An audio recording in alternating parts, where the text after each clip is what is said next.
열왕기하 17장 13절에서 23절 말씀을 통해서 왜 멸망? 하나님 앞에 너무 깜짝 놀랄 거 아니에요. 왜 하나님이 선택하시고 하나님이 가장 사랑하시는 이스라엘 자손들이 왜 멸망을 했냐?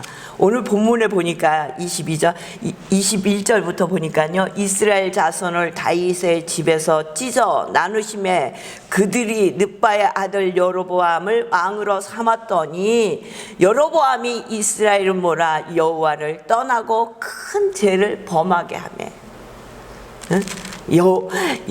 여로보암이 여호와를 떠나 큰 죄를 범하게 하매 이들이 아수르에 잡혀가는 너무 안타까운 북이스라엘이 멸망하는 모습을 봅니다. 참 슬프고 안타까운 모습을 오늘 본문을 통해서 봅니다. 하나님의 약속 위에 세워진 나라, 하나님의 사랑이 가득했던 나라, 근데 그 나라가 오늘 멸망을 당합니다. 하나님께서는 갈대와 우르에서 아브라함을 부르시고 그에게 약속을 하십니다. 창세기 12장에 보면 너는 너의 고향 친척과 아비의 집을 떠나 내가 내게 보여줄 땅으로 가라. 그러면서 뭐라고 약속하시냐면 내가 너로 큰 민족을 이루고 내게 복을 주어 내 이름을 창대케 하리니 너는 복이 될지라. 너를 축복하는 자에게 내가 복을 내리고 너를 저주하는 자에게 내가 저주하리니 땅의 모든 족속이 너로 말미암아 복을 얻을 것이니라. 이렇게 약속을 받은 민족이 이스라엘 민족이에요. 뭐라고요? 내게 복을 주어 내 이름을 창대케 할 것이래요. 그러면 무슨 잘못을 해도 그들을 지키시고 인도하시고 함께 하셔야 하는데 오늘 본문에 어떻게 돼? 멸망을 당하잖아요. 멸망을 당해. 땅의 모든 족속이 너로 말미암아 복을 얻을 것이라고 약속을 주신 그 민족이 멸망을 당해요. 하나님은 아브라함을 통해서 이삭을 주고 야곱을 통해서 12지파를 주시고 이들을 애굽으로 이주시키십니다. 70명의 야곱의 가족이 애굽에 들어가요. 430년 동안 있으면서 60만 대군을 이루고 나오잖아요. 60만 대군은 전쟁에 나갈 수 있는 사람의 인원이에요. 그러니까 아무리 적어도 240만은 되는 큰 민족을 이루고 그들은 출애굽합니다. 그렇게 큰 민족을 이뤘다고 자기들 힘으로 애굽을 출애굽하는 게 아니에요. 하나님의 놀라우신 사랑이 그들을 개입하셔서 그들을 출애굽시키시는 거예요. 출애굽만 시키십니까? 출애굽시키면서 바로를 떠나서 애굽 땅에서 나왔는데 그들 앞에 뭐가 있습니까? 홍해가 가로막혀 있잖아요. 뒤에서 애국 군대가 쳐들어오잖아요. 그러니까 이스라엘 백성이 뭐라고 합니까? 애굽 땅에 장사 지낼 곳이 없어 우리를 이곳에서 죽게 하느냐? 그렇게 하나님 앞에 불평하기 시작을 합니다. 그런데도 하나님께서는 그들을 사랑하셔서 홍해를 가르시고 마른 땅을 만드셔서 그들을 홍해를 건너게 하시는 거예요. 광야 가운데 만나와 메추라기를 주시고 물을 나게 하시고 그들을 낮에는 구름 기둥으로 밤에는 불 기둥으로 지키셔서 그들을 광야 40년을 인도하시잖아요. 왜? 약속하신 민족이기 때문에. 너무너무 사랑하는 민족이기 때문에. 그러면서 그들에게 하나님께서 하나님의 법을 주시잖아요. 율법을 주셔요. 그러면서 한마디로 뭐라고 말씀하시냐면 레위기 19장 2절에 보면 내가 거룩하니 너희도 거룩하라 말씀하시는 거예요. 나 여호와 거룩한 하나님이다. 너희도 거룩하라. 왜? 내 백성이니까. 그런데 그들은 하나님의 말씀대로 거룩한 삶을 살지 않았어요. 우리가 너무 잘 알잖아요. 사사기를 통해서 왕이 없으므로 자기의 소견에 옳은 대로 행하였더라. 왜 왕이 없어요? 보이는 왕이 없을 뿐이지 하나님께서 이스라엘의 왕이 되셨고 그때 필요할 때마다 사사를 통해서 역사하셨어요. 근데 이들은 자기의 소견에 옳은 대로 행하였다는 거예요. 그리고 계속해서 왕을 달라고 얘기하잖아요. 그래서 사무엘을 통해서 사울 왕을 세우고 다윗 왕을 세우고 솔로몬 왕을 세우잖아요. 이들은 40년 동안 이스라엘을 다스립니다. 그런데 솔로몬 이후에 하나님께서 이 나라를 갈르시는 거예요. 북이스라엘과 남유다로. 우리나라와 같이 남북으로 이 나라가 갈려요. 열왕기상 14장 33절에 보니까 이는 그들이 나를 버리고 시돈 사람의 여신 아스타롯과 모압의 신 그모스와 암몬 자손의 신 밀곰을 경배하며 그의 아버지 다윗의 행함과 같이 아니하여 내 길로 행하지 아니하며 나 보기에 정직한 일과 내 법도와 율례를 행하지 아니함이니라. 왜 짜게 졌냐고요? 이방 우상을 숭배했고 하나님의 말씀대로 가지 않았다는 거예요. 하나님의 말씀을 떠나서 그들이 살았다는 거예요. 그러니까 하나님께서 남과 북을 갈르신 거예요. 지혜로운 사람은 어떤 사람일까요? 지혜로운 사람은 내가 겪지 않아도 남이 겪는 것을 보고 깨달을 줄 아는 사람이 지혜로운 사람이에요. 내가 다 겪어서 이일저일 다 겪어서 내가 경험해서 내가 알고 그걸로 사는 것이 아니라 세상에 이루어지는 일, 역사를 보고 또 다른 사람이 겪는 일, 뒤에서 일어나는 일들을 보면서 배우는 거예요. 그리고 깨닫는 사람이 지혜로운 사람이에요. 응? 이스라엘은 남과 북으로 갈렸음에도 불구하고 이들은 변하지 않았어요.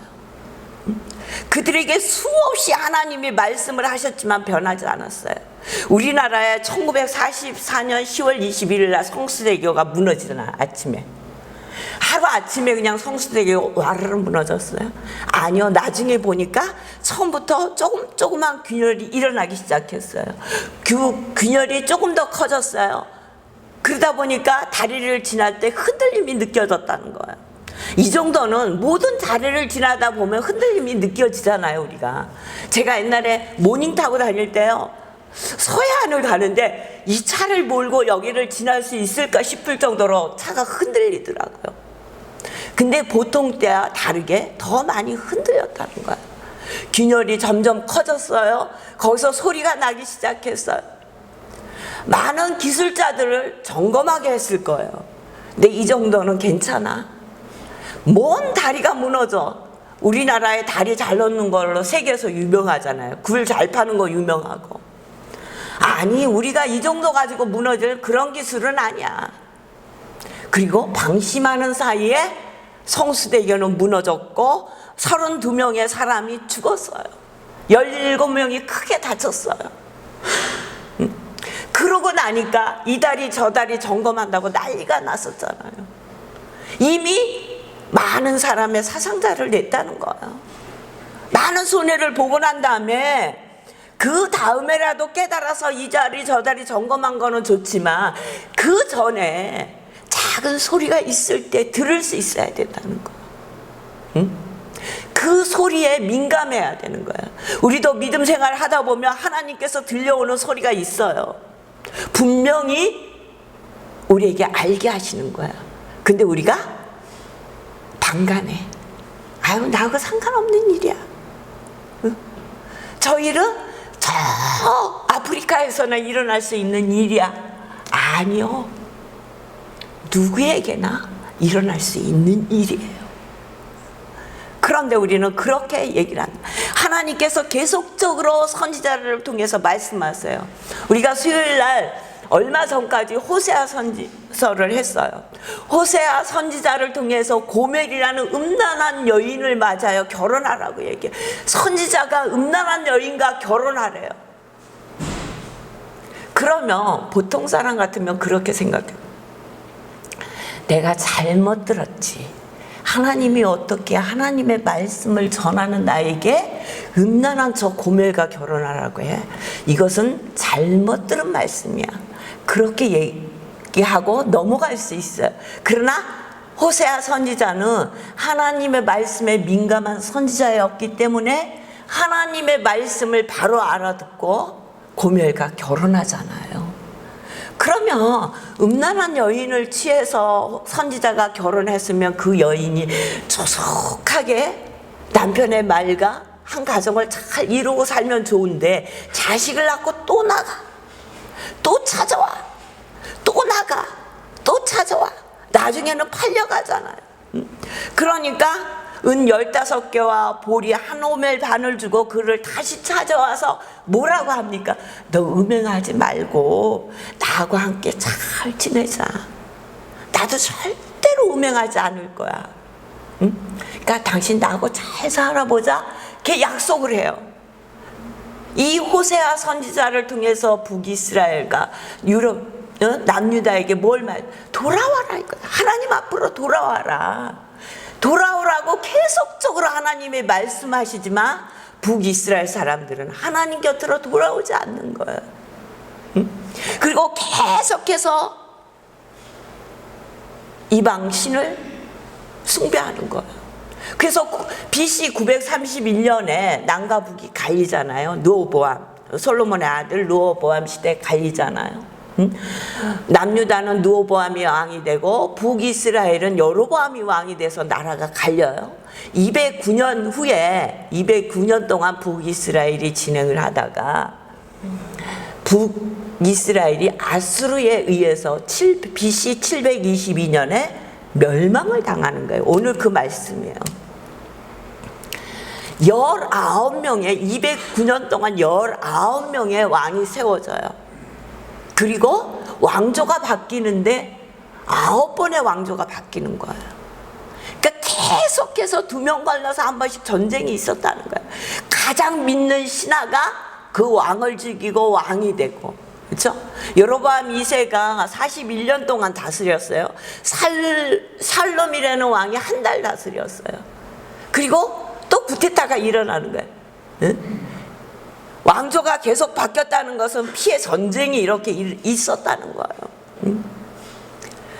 왜 그들 속에 이렇게 왕조가 계속 바뀌고 피해 전쟁이 있을 수밖에 없었냐면 그들의 조상의 행위대로 여호와 보시기에 악을 행하였다는 거예요. 북이스라엘은 계속적으로 악을 행해서 느바의 아들 여로보암의 죄를 떠나지 아니한지라 여로보암의 길을 떠나지 않았다고 말씀하시는 거예요. 오늘 본문 보세요. 13절 보세요. 여호와께서 각 선지자와 선견자를 통하여 이스라엘과 유다에게 지정하여 이르시기를 너희는 돌이켜 너희 악한 길에서 떠나 나의 명령과 율례를 지키되 내가 너희 조상들에게 명령하고 또 내 종 선지자들을 통하여 너희에게 전한 모든 율법대로 행하라 하셨으나 하나님의 말씀대로 행하라고 계속적으로 선지자와 선견자를 통해서 말씀하셨다는 거예요.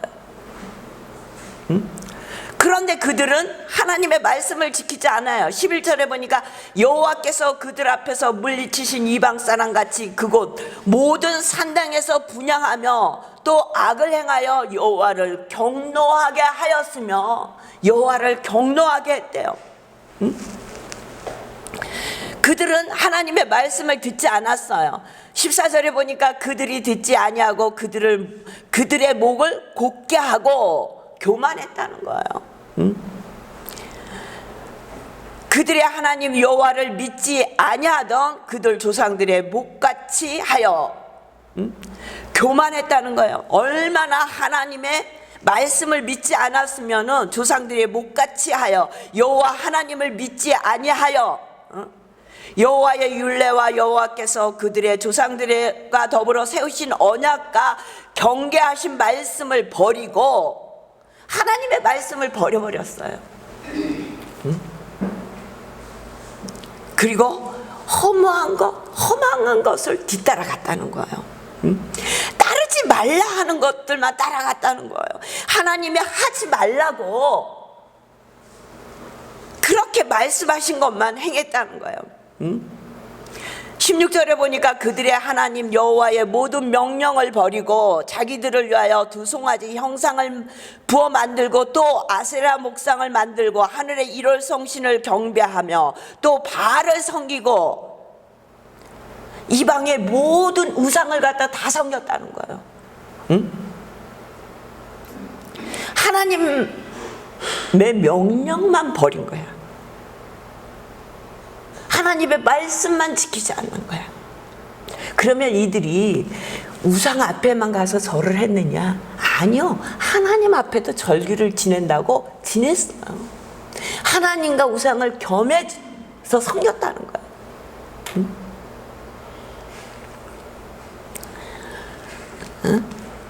여호와의 말씀을 버렸어요. 불순종했다는 거예요. 하나님의 말씀에 도대체 순종하지 않는 거예요. 세상 말이 너무 좋아서, 우상 앞에 가서 제사 지내는 게 너무 즐겁고 평안하고 인간의 즐거움, 쾌락을 누릴 수 있는 길이었기 때문에 그 길을 선택해서 걸어갔다는 거예요. 응? 그렇게 선지자를 통해서 돌아오라 말씀하셨지만 이들은 돌아올 마음을 갖지 않았어요. 왜? 우리는 여호와 앞에 절기를 지내. 우리는 여호와 앞에 번제도 드리고 희생제사도 드리고 화목제도 드리고 소제도 드리고 전제도 드리고 다 드리고 있어. 그렇게 하면서 이들의 귀는 막혀 있는 거예요. 우리가 이 땅에 살면서 오늘도 그렇게 얘기해요. 우리는 하나님의 자녀야. 예수 그리스도를 믿어. 그래서 주일날 우리는 하나님 앞에 거룩한 예배를 드리려고 마음을 다해서 하나님 앞에 예배를 드려. 그런데 그 예배를 하나님이 받으시기에 합당한 예배를 드리고 있느냐 말이에요. 여러분들의 마음을 온전히 하나님 앞에 드리시면서 예배 드리시기를 주의 이름으로 축원합니다. 마음을 주지 않았다 그래요. 그냥 몸만 와서 있을 뿐이지 마음은 세상을 향해서 돌아다니는 거예요. 하나님 앞에 온 마음을 다하여 예배드리는 저와 여러분이 되시기를 주의 이름으로 축원합니다. 이들이 어떤 제사까지 드렸는지 보십시오. 17절 보세요. 자기 자녀를 불 가운데로 지나게 하며 복술과 시술을 행하고 스스로 팔려 여호와 보시기에 악을 행하여 그를 경노하게 하였으므로, 인신제사까지 자기의 아들과 딸을 불태워서 인신제사까지 지냈다는 거예요. 그러니까 하나님을 경노하게 했다는 거예요. 여호와께서 이스라엘에게 심히 노하사 그들을 그의 앞에서 제거하시니 오직 유다 지파에 외에 남은 자가 없느니라. 하나님께서 이스라엘에게 심히 노하사 그들을 그의 앞에서 제거하셨다는 거예요. 아수르의 BC 722년도에 다 붙들려가고 사마리아에 남아 있었어요. 조금 3만 명 정도가 포로로 붙들려갔다고 그렇게 문헌에 나와 있어요. 근데 이들이 포로로 붙들려가는 그 모습이 얼마나 처참한지, 혀 있죠. 혀와 혀를 껴서 생선을 이렇게 조기를 이렇게 묶듯이 그렇게 묶어서 끌고 갔다는 거예요. 발을 뜰어서 발과 발 사이를 끼워서 묶어서 갔다는 거예요. 목을 매서 끌고 갔다는 거예요. 얼마나 비참한 모습으로 그들이 아수르의 포로가 돼서 끌려갔는지 몰라요. 왜? 하나님의 말씀을 떠나니까, 우상 숭배를 하니까, 하나님의 말씀에 순종하지 않으니까 이들이 그렇게 끌려갈 수밖에 없었다는 거예요. 그리고 사마리아에 남았던, 우리가 오늘 본문에 읽지는 않았지만 24절을 보면 사마리아에 남아있던 사람들에게 바벨론 사람, 구다, 야와, 하마, 스발라임 사람들을 그쪽으로 사마리아로 옮겨서 혼혈민족을 만들잖아요. 그들이 갖고 온 모든 의상을 사마리아에서 섬겨요. 그래서 사마리아 교가 생기고 사마리아인이 생긴 거예요. 왜? 예수님 시대, 신약 시대에 보면 사마리아 사람들을, 유대인들이 사마리아 땅을 밟질 않았잖아요. 사마리아 땅을 밟은 것 같으면 그곳에다 신발을 벗고 먼지를 털었어요. 왜 그랬어요? 이때 이렇게 혼혈민족이 됐고 유일하신 하나님을 섬기지 아니하고 사마리아 교가 생겼어요. 그래서 너희들은 우리하고 같은 이스라엘 민족이 아니다. 너희들은 짐승과 같다. 그래서 사마리아 사람들을 그들이 사람으로 취급하지 않은 거예요. 이때 이 사건 때문에 그래서 이들이 남유다가 나중에 남유다도 망하잖아요. 바벨론에 잡혀가서 돌아와가지고 성전을 건축할 때 사마리아 사람들이 함께 하자 그러니까 싫다고 그러잖아요. 너희들 부정한 너희와 함께 할 수 없다. 그 일로 큰 어려움을 겪잖아요. 이 사건이 발단이 된 거예요. 하나님께서 이들에게 하나님의 말씀만을 쫓아가며 살게 하려고 이들을 선택하셨어요. 그리고 그들을 민족을 삼으시고 애굽이란 나라 안에서 큰 민족을 이루게 하시고 그들을 출애굽시키시고 가나안 땅에 들어가게 하시고 가나안 땅에 있던 가나안의 7 족속을 다 물리치게 했는데 그 가나안 땅에 있던 7 족속과 똑같은 삶을 이들이 살았던 거예요. 그러니까 하나님께서 아수르를 통해서 북이스라엘이 멸망당하는 것을 오늘 볼 수 있습니다. 그러면 우리는 어떻게 살아야 하는 거야? 우린 도대체 어떻게 살아야 하나님의 뜻대로 사는 것일까? 우리 17장 본문에서 찾아볼 수 있어요. 36절에서 39절까지 우리 결론으로 이 말씀을 우리 함께 봉독합니다. 36절에서 39절까지요. 시작. 오직 큰 능력과 편팔로 너희를 애굽에서 인도하여 내신 여호와만 경외하여 그를 예배하며 그에게 제사를 드릴 것이며 또 여호와가 너희를 위하여 기록한 율례와 법도와 율법과 계명을 지켜 영원히 행하고 다른 신들을 경외하지 말며 또 내가 너희와 세운 언약을 잊지 말며 다른 신들을 경외하지 말고 오직 너희 하나님 여호와만을 경외하라. 그가 너희를 모든 온수의 선에서 건지어내리라 하셨느니라. 아멘. 뭐라고요? 여호와만 경외하라는 거예요. 여호와의 말씀에 순종하라는 거예요. 응?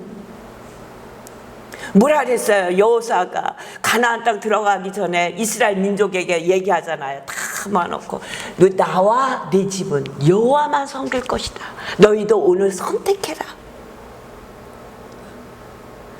저와 여러분의 삶이 여호와만을 섬기며 여호와 앞에만 예배드리며 여호와의 말씀에 순종하는 여러분 되시기를 주의 이름으로 축원합니다. 그랬을 때 하나님께서는 우리의 빛이 되시고 우리의 구원이 되시고 우리의 생명의 능력이 되신다고 약속해 주셨어요. 그 하나님의 말씀을 믿고 나아가는 저와 여러분이 되시기를 주의 이름으로 축원합니다.